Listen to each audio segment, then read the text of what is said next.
Good morning to you. आज मैं English का ऐसा विषय लेकर आया हूँ जिस पर हम वाक्य हिंदी में तो खूब हैं वाक्य को हम कौन सा टेंस में, तो जब हमारे को प्रॉपर क्लियर नहीं होता इसकी इंग्लिश क्या बनेगी तो हमारा माइंड क्या रहता है, कंफ्यूज हो जाता है और हमारे को कॉन्फिडेंस नहीं आता इंग्लिश बोलने के लिए। इंग्लिश सीखना बहुत आसान है, बट उसका प्रॉपर वे और मेथड रोड मैप आपको पता होना चाहिए। जब आपको proper method proper sentence structure नहीं पता होगा तो इंग्लिश के अंदर में आप कितने साल मर्जी गुजार लीजिए, 2 साल 5 साल या 10 साल इंग्लिश के साथ, तो आपको कॉन्फिडेंस कभी आएगा ही नहीं। आज मैं आपको ऐसा टॉपिक दिखाता हूं, आइए उसको डिस्कस करते हैं और अपने पास उसके वाक्य बनाते हैं और उसकी प्रैक्टिस करते हैं, तो आपको कॉन्फिडेंस आएगा। इंग्लिश सीखने का भी मजा जब ये है जब उसको सिंपल वे में सिखाया जाए, उसको एक प्रॉपर सेंटेंस स्ट्रक्चर के साथ में सिखाया जाए। आइए आज देखते हैं। देखिए आज का सेंटेंस जो स्ट्रक्चर है वो मेरा क्या कहता है, सब्जेक्ट प्लस में वाज वर्ब प्लस में इंफिनिटिव फॉर्म। ठीक है, जब हम अपने पास वाक्य बनाते हैं तो अपने पास तो क्या करता है, सब्जेक्ट वाज वर्ब प्लस में इंफिनिटिव फॉर्म के तहत में वाक्य बनाएंगे। इसमें क्या होता है, जैसे मैंने वाक्य इंग्लिश से हिंदी में बनाता हूं तो मुझे ईमेल भेजनी थी, मोहित को यहाँ आना था, मुझे पत्र लिखना था, मेरी माताजी को मंदिर जाना था, मेरे पिताजी को कुछ कपड़े खरीदने थे, या मुझे खाना खाना था, मुझे सोना था, मुझे ये काम करना था, मुझे वो काम करना था, मेरे भाई को यहाँ आना था। समथिंग जो भी वाक्य बनते हैं, अगर मैं इंग्लिश के टेंस की बात करूं तो टेंस के अंदर में इसका सेंटेंस स्ट्रक्चर मिलता ही नहीं है। अगर उसमें देखेंगे तो उसमें देखेंगे तो मेरे को सेंटेंस स्ट्रक्चर मिलेगा नहीं, तो मेरे को इंग्लिश के प्रति कॉन्फिडेंस आएगा नहीं। इसका सेंटेंस स्ट्रक्चर क्या करता है, तो देखो मुझे ईमेल भेजनी थी, I was to send an email, मुझे ईमेल भेजनी थी। आई के साथ में क्या हुआ, वाज का प्रयोग होगा। ठीक है जी, और टू सेंड तो मुझे क्या आएगा, इन्फिनिटिव फॉर्म का हो गया। इन्फिनिटिव फॉर्म क्या कहती है, टू प्लस में वर्ब की फर्स्ट फॉर्म को क्या कहते हैं, इन्फिनिटिव फॉर्म हम कह देते हैं। अब देखिए अगर मैं टेंसेस के अंदर जाता हूं, टेंस के अंदर में वाज वर्ब का प्रयोग हम कहां करते हैं, पास्ट कंटिन्यूअस के अंदर में करते हैं। और जब पास्ट की बात आएगी, क्योंकि मुझे हमें स्कूलों में टेंसेस के साथ में क्या दिखाया था, जब किसी वाक्य के अंत में था है, थी है, थे आता है तो मुझे वाक्य का रखना होता है, पास्ट में रखना होता है। अब पास्ट की बात करता हूं तो पास्ट के अंदर में पास्ट इंडेफिनिट की बात करूं तो वर्ब की सेकंड फॉर्म का प्रयोग करते हैं। ठीक है, अगर पास्ट कंटिन्यूअस की बात करता हूं तो वर्ब की फोर्थ फॉर्म का प्रयोग करते हैं साथ में, वाज वर्ब के साथ में। अब यहां अपने पास क्या हुआ, देखो टोटली कंफ्यूज कर देता है। आई वाज वर्ब प्लस में, ठीक है जी, प्लस में टू क्या जगह इन्फिनिटिव फॉर्म, तो क्या हुआ, I was to send an email. Otherwise अपने पर टेंस में देखूं तो वाज वर्ब के साथ में क्या आनी चाहिए थी, वर्ब की फोर्थ फॉर्म आनी चाहिए। और जब वाक्य पास्ट का है तो वर्ब क्या आनी चाहिए थी, सेकंड फॉर्म या थर्ड फॉर्म आनी चाहिए थी, पर मुझे वो भी नहीं ली। तो क्या हुआ, I was to send an email. ये कॉन्सेप्ट को समझना, जब कॉन्सेप्ट क्लियर हो जाएगा तो आपको बोलना भी आसान हो जाएगा और आगे का रास्ता तय करना भी आसान हो जाएगा। हमें सिर्फ कॉन्सेप्ट को फॉलो करो, वाक्य बनाओ, उस वाक्य के अंदर में सेंटेंस स्ट्रक्चर के अंदर में हम लोग वाक्य चीजें पुट कर देनी है तो सेंटेंस स्ट्रक्चर हमारा बनकर आ जाएगा। अगला वाक्य क्या था, Mohit was to come here, Mohit को यहाँ आना था। ठीक है, I was to write a letter, मुझे एक पत्र लिखना था। My father was to go to temple, ठीक है, my mother was to go to temple, मेरी मम्मी को मंदिर जाना था। My father was to purchase some clothes, मेरे पिताजी को कुछ कपड़े खरीदने थे।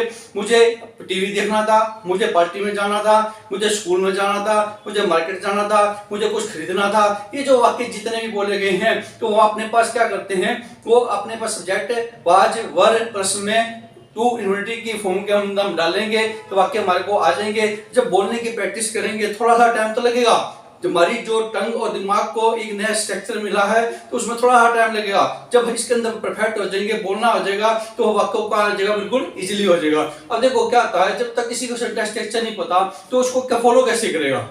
तो सेंटेंस स्ट्रक्चर आज आपको पता लगा है तो अपने पास क्या करते हैं, इसको प्रैक्टिस करते हैं तो हमारी जुबान पर डेली चढ़ जाएगा। उस प्रैक्टिस से क्या है, हमारे पास कॉन्फिडेंस भी इंग्लिश के प्रति बनता चला जाएगा। अब देखो क्या है, मुझे यहाँ आना है, I was to come here, मेरे को मंदिर जाना है। ठीक है, I was to go to temple. अगर मुझे क्या बनाना हो, वाक्य नेगेटिव बनाना हो, ठीक है, नेगेटिव वाक्य बनाएंगे तो क्या जगह, सब्जेक्ट वाज वर्ब उसमें क्या जगह, नोट का प्रयोग कर देंगे तो वाक्य क्या बन गए, मेरे नेगेटिव वाक्य भी बन गए।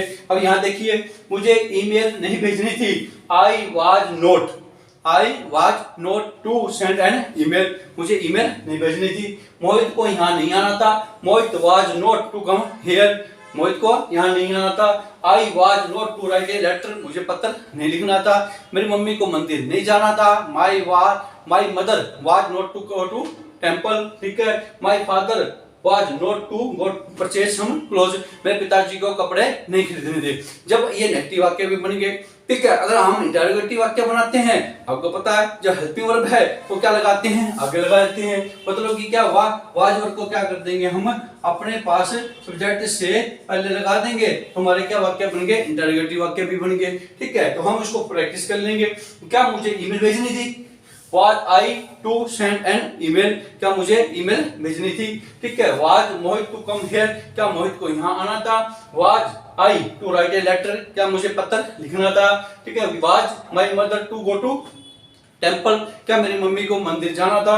Was my father to purchase some clothes, क्या मेरे पिताजी को कपड़े खरीदने थे, ठीक है। ये मेरे पास क्या आ गया, इंटरोगेटिव वाक्य आ गया। और इंटरोगेटिव इंडक्टिव की बात करें, वही काम, सब्जेक्ट वाज वर आगे आ जाएगा, सब्जेक्ट आ जाएगा, उसमें नोट आ जाएगा और इन्फिनिटिव फॉर्म आ जाएगी। तो मेरे वाक्य के चौथे प्रकार के इंटरोगेटिव इंडक्टिव वाक्य भी बन के आ जाएंगे। देखिए, ठीक है। I was not to send an email, क्या मुझे ईमेल नहीं भेजनी थी। Was Mohit not to come here, क्या मोहित को यहाँ नहीं आना था। पीछे क्या इंटरोगेटिव साइन वाक्य लग जाएगा बस खाली, बाकी सारे वाक्य आपके बिल्कुल सेम आ जाएगा। इस पैटर्न को जब बार बार प्रैक्टिस करेंगे तो हमारी जुबान पे चढ़ जाएगा और हमारे माइंड भी इसको एक्सेप्ट कर लेगा। तो आप देखते हैं इंग्लिश के प्रति हमारा रुझान कितना बढ़ना लग जाएगा। जब इंग्लिश सीखनी है, आज एक फंडा बताता हूं, जब इंग्लिश सीखनी है तो इंग्लिश को जीना पड़ेगा। जब आप इंग्लिश सीखते हैं तो डेली उसको फील कीजिए, उसको महसूस कीजिए और डेली डे टू डे अपने पास जो जी काम कर रहे हैं उसको अंदर में इसको ले लाइए। जब उसको वो वाक्यों को लाओगे तो आपके माइंड का ऊपर स्ट्रेस नहीं रहेगा। हमारे को इंग्लिश ना आने का एक ही कारण रहा है कि हम पीछे क्या करते थे, स्कूलों के अंदर में, कॉलेजों के अंदर में हम गए हैं बकायदा, तो वहां क्या करते थे, हमारे माइंड पे ना एक स्ट्रेस रहता था। क्या स्कूल में अपने पास गए हैं तो मैडम ने या सर ने हमारे को लेसन दे दिया याद करने के लिए, हमने उसको रट्टाफिकेशन कर लिया, माइंड के अंदर में रख लिया, और जब सुबह टेस्ट दे दिया साफ खत्म कहानी, हमारे पास टेस्ट क्या हुआ, उतर गया। इसी प्रकार हम एग्जाम, फाइनल एग्जाम के अंदर भी करते हैं। एग्जाम से पहले 2 दिन 3 दिन हफ्ता 10 दिन महीना हम इसको रटना स्टार्ट कर देते हैं। जब पढ़ते हैं, जब एग्जाम दिया खत्म, क्योंकि हमारे को जब इंग्लिश पढ़ते आए थे तो हम क्या करते थे, पेन और कॉपी का यूज करते थे, उसको रटते थे, ठीक है। तो हमने किसको सिखाया, कॉपी और पेन को सिखाया, पर अपने माइंड को नहीं सिखाया। हमने अपने माइंड पर सिर्फ क्या लिया, स्ट्रेस लिया। जब हम स्ट्रेस फ्री होकर काम करेंगे, सेंटेंस स्ट्रक्चर का प्रॉपर पता होगा, तो अंग्रेजी बोलना कितना आसान क्यों नहीं होगा। आप कई बंदे ऐसे कहते हैं कि हमारे घर पे माहौल नहीं है, हमारे को माहौल नहीं मिला।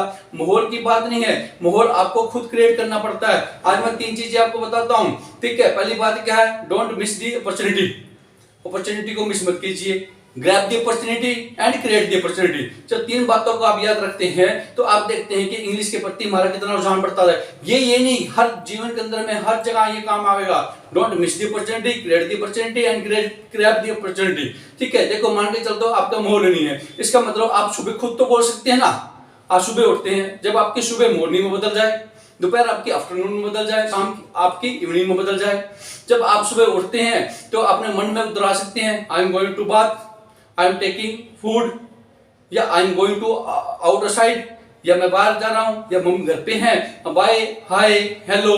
तो हम इस्तेमाल कर रहे हैं इन चीजों का, ठीक है। जब भी हम अपने पास इन चीजों को, डेली चीजों को अपने कॉमन यूटिलाइज लेने लग जाएंगे तो आप देखते हैं कि इंग्लिश आपकी डेली इंप्रूवमेंट होने से स्टार्ट हो जाएगी। लड़कियां हैं तो आप क्या कर सकती हैं, किचन के अंदर में जाइए, किचन के अंदर जो भी काम कर रहे हैं तो आप उन चीजों को ले सकते हैं। आलू आपका पोटैटो बन जाएगा, टमाटर आपका टोमेटो बन जाएगा, ठीक है। प्याज आपका ऑनियन बन जाएगा, ठीक है। तो आपको दिखने लग जाएगी ये चीजें हमेशा क्लोजली होने लगी हैं। जब भी आप बोलो इंग्लिश के अंदर 2 वर्ड, 4 वर्ड, 5 वर्ड, आप धीरे धीरे उसको इंक्लूड करना स्टार्ट कर दीजिए, ठीक है। तो आज का मतलब क्या आ जाएगा, आप इंग्लिश के प्रति क्या आ जाएगा, आपका रुझान हो जाएगा। आप इंग्लिश को जीना स्टार्ट कर दोगे। जब आप इंग्लिश से प्यार करोगे तो इंग्लिश भी आपको प्यार करेगी। बस उसको खुद अपनी मेंटालिटी के माइंड सेट कर लीजिए। जो भी धरती पे कोई काम होता है तो माइंड सेटिंग से होता है। जब माइंड के अंदर सेट कर लिया, मुझे सीखना, मुझे इतने दिन में सीखना, मुझे डेली प्रैक्टिस करनी है, तो आपका सारे काम हो जाएंगे। जब आप माइंड में सेट कर लेते हैं कि मुझे 15 दिन में, आज देखिए जो भी आपको वर्क मेथड बताया जाता है तो आप डेली उसको यूटिलाइज करते हैं, आप देखते हैं थोड़े दिन के अंदर में आपको कॉन्फिडेंस आना स्टार्ट हो जाएगा। If you do the practice then you see you are the confident and speak English very confidently and fluently. Only this method is practice, practice and practice. और कोई टफ काम नहीं है। थोड़ा सा आगे बढ़ना है, 2 कदम आप बढ़िए, 4 कदम वो, इंग्लिश भी आपकी तरफ आएगी। बस, थैंक यू, मिलते हैं नेक्स्ट क्लास में।